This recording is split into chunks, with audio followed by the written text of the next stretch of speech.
Assalamualaikum warahmatullahi wabarakatuh. Alhamdulillahi rabbil alamin. Wa bihi nasta'inu ala umuri dunya waddin. Wassalatu wassalamu ala asrafil anbiya'i wal mursalin wa ala alihi wa sahbihi ajma'in. Rabbi israh li sadri wa yassir li amri wahlul 'uqdatam min lisani yafqahu qawli. Amin. Amma ba'd.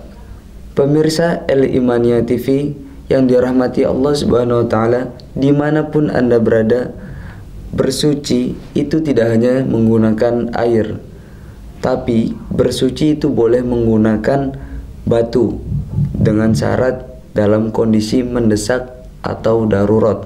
Nah, pada kitab ini kita akan bahas pada bab syurutu ijza'il hajari, bersuci dengan menggunakan batu. Bagi pemirsa atau saudara-saudara sekalian di rumah yang mempunyai kitab Safinatun Najah, buka kitabnya halaman 16 dan mari kita kaji bareng. Bismillahirrahmanirrahim. Faslun surutu ijza'il hajari thamaniyatun an yakuna bi thalathati ahjarin wa ayyankiya al-mahallu wa alla yajifa an-najsu wa la yantakila wa la yatra'a alayhi akharu wa la yujawiza safhatahu wa hashafatahu wa la yusibahu ma'un wa an takuna al-ahjaru tahiratan. Nah, untuk mempersingkat waktu, kita akan senggol sedikit nahwu sorobnya. Kalimat surutu ijza'il hajari, jelas surutu itu berkedudukan sebagai mubtada. Nah, kenapa pemirsa sebagai mubtada? Karena surutu itu terletak di awal kalimat yang berupa isim ma'rifat yang berupa idhofah. Nah, kemudian kata thamaniyatun itu berkedudukan sebagai khobar. Kenapa sebagai khobar? Karena sebelumnya ada mubtada. Nah, setelah mubtada ada isim atau kalimat yang pantas diberi makna iku atau iku, maka cocok dijadikan khobar, yaitu kalimat tamaniyatun. Lanjut pemirsa, kalimat bithalathati ahjarin. Kenapa dibaca bithalathati tidak bisalah satu atau bisalah sata? Karena diawali huruf jar. Huruf jar itu hukumnya, setelah huruf jar hukumnya jar, yaitu ti, bithalathati. Kemudian kita lihat pemirsa pada kata yang terakhir, yaitu kata tohiratan. Kenapa dibaca tohiratan, tidak dibaca tohiratun atau tohiratin? Karena jelas tohiratan itu berkedudukan sebagai khobarnya kana, dan khobarnya kana itu dibaca nasab. Nah, itu pemirsa sedikit nahwu sorobnya. Kemudian kita kaji lebih dalam lagi tentang artinya biar lebih jelas lagi. Bismillahirrahmanirrahim. Faslun, ayhada faslun. Adapun ini itu sebuah pasal. Syurutu ijza'il hajari. Adapun syarat bersuci dengan beberapa batu. Thamaniyatun itu 8. Nah pemirsa, sudah jelas syarat bersuci dengan batu itu ada 8. Ayyakuna bithalathati ahjarin. Ayyakuna yaitu bahwasanya ada bithalathati ahjarin, dengan 3 beberapa batu. Nah, syarat yang pertama cara menghilangkan najis itu batunya berjumlah 3 atau lebih. Lanjut pemirsa, wa ayyankiya al-mahallu, wa ayyankiya, dan bahwasanya bersih al-mahallu apa tempat. Nah, yang kedua bahwasanya tempat najis itu sudah bersih. Wa alla yajifa an-najsu, dan bahwasanya tidak kering apa najis. Nah, syarat yang ketiga bahwasanya najis itu jika ingin dibersihkan dengan batu itu belum kering. Wala yang takila, dan tidak berpindah. Nah, syarat yang keempat, najis tersebut belum pindah dari tempat keluarnya. Kemudian wala yatra'a alaihi aharu, wala yatra'a, dan tidak terkena alaihi atas najis aharu, apa najis yang lain.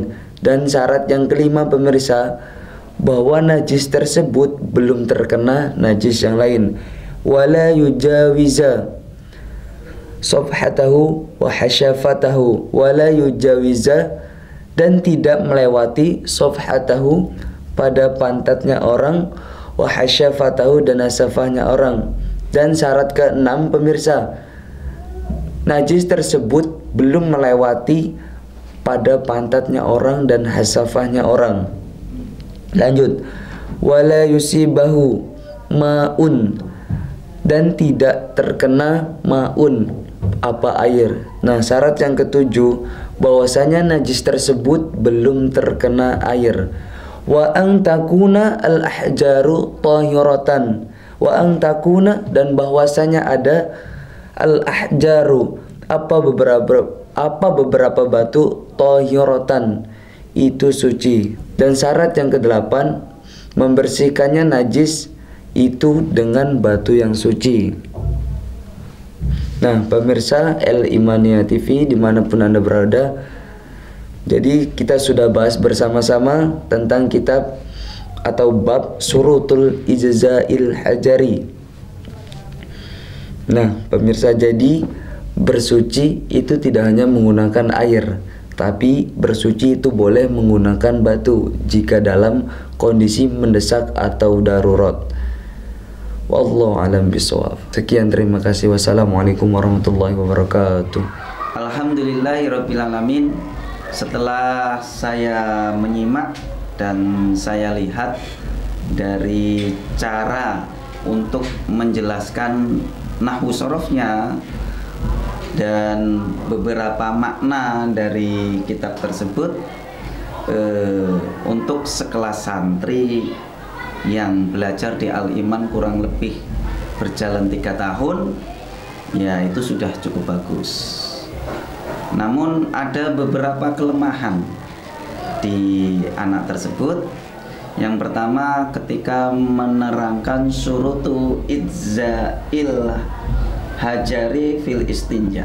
Nah, tadi dikatakan surutu itu menjadi mubtada gitu ya.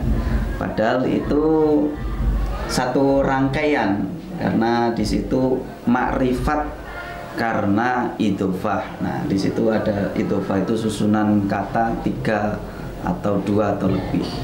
Nah, di situ harus disampaikan bahwasanya bukan surutu yang jadi mubtada. Jadi surutu idza'il hajari itu berkedudukan menjadi mubtada karena berupa isim makrifat di awal kalimat menjadi mubtada. Nah, di situ.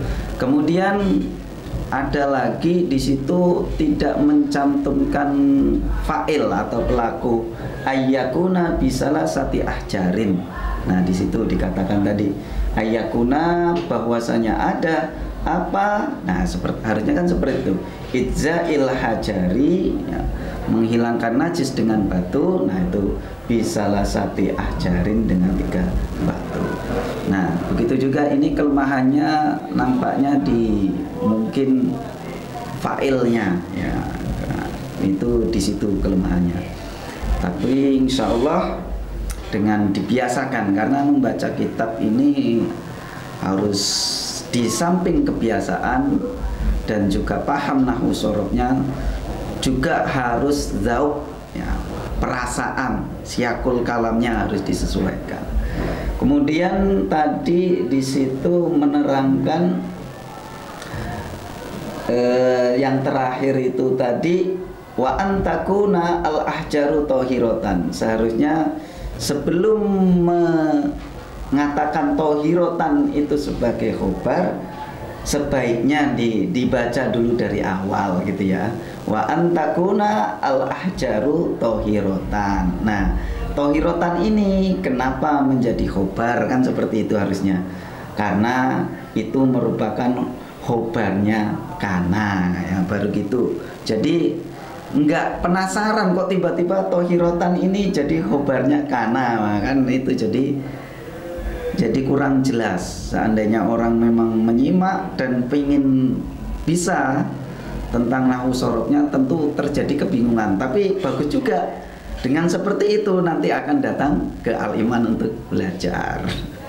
Kemudian untuk makna, yaitu tadi sama kurang lebihnya di nahwunya tadi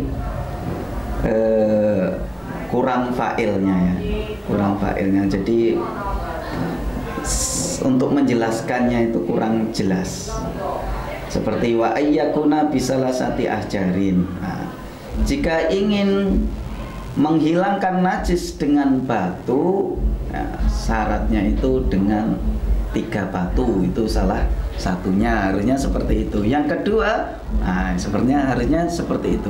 Wa ayyun kia al mahalu. Nah, yang kedua itu bahwasanya bersih, bisa mencabut ya tempatnya najis itu di beberapa tempatnya najis. Al mahala pada al mahalu apa najis. Gitu harusnya ada penomorannya. Itu. Jadi biar orang itu paham yang pertama itu syaratnya apa, yang kedua itu apa. Namun untuk sekelas santri dan untuk pemahaman itu memang seharusnya ngaji itu ya nggak terlalu detail menjelaskannya, biar nggak terlalu mendikte ya. Siapa tahu yang mendengarkan itu ada kiai, kayak dia jelas kan udah paham.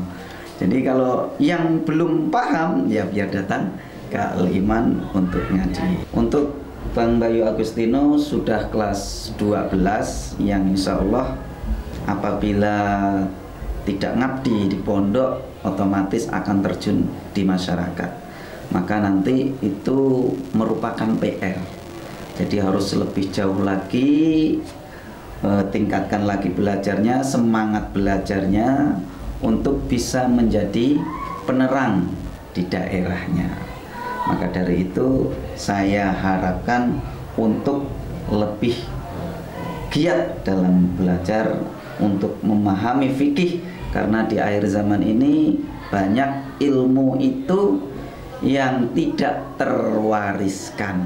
Nah, artinya kalau kita mempelajari, memberi pelajaran fikih atau kitab kuning, itu sama dengan kita sudah mewariskan satu keilmuan yang bisa diwariskan ke generasi-generasi berikutnya.